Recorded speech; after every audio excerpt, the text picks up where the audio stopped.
विधानसभा और लोकसभा में आरक्षण की मांग की है कि मिलना चाहिए, उनकी संख्या में बढ़ोतरी होनी चाहिए। जिन जातियों को मौका नहीं मिला उन जातियों का प्रतिनिधित्व होना चाहिए, कानून बना के होना चाहिए।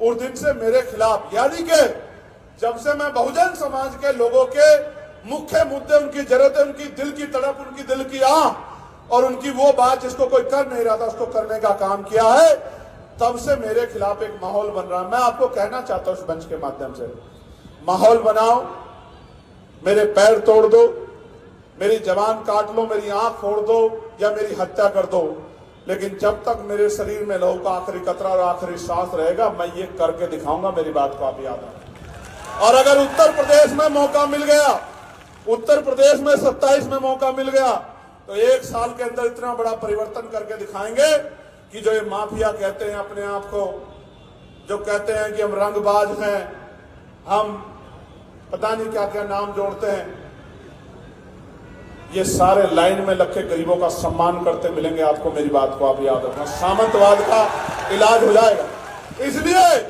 मेरी हिम्मत तोड़ने के लिए और हिम्मत तोड़ के ये संदेश देने के लिए कि कोई नहीं बोल रहा था, चंद्रशेखर बोल रहा था, उसको भी हमने डरा दिया, इसलिए हो रहा है। मैं वो शख्स हूं, हमारे साथी जानते हैं, जिसने ना जेल की परवाह की, ना मुकदमों की परवाह की, ना गोली की परवाह की। और मैं मानता हूं मृत्यु टल सकता है, एक दिन मुझे भी आएगी, लेकिन मैं जब तक जीवित हूं तब तक नहीं मरूंगा, ना मैं डर के जीऊंगा।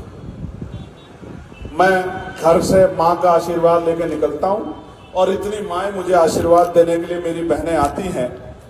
जिसके ऊपर इतनी माओं का, बहनों का आशीर्वाद हो, वो इन गोलियों से मरने वाला नहीं। मेरी बात को आप याद रखें। प्यारे साथियों, मान्यवर काशीराम साहब का जन्मदिन है और मैं ये कहना चाहता हूं कि उनका जन्म भारत में दलितों, शोषितों, पिछड़ों के लिए एक वरदान साबित हुआ है।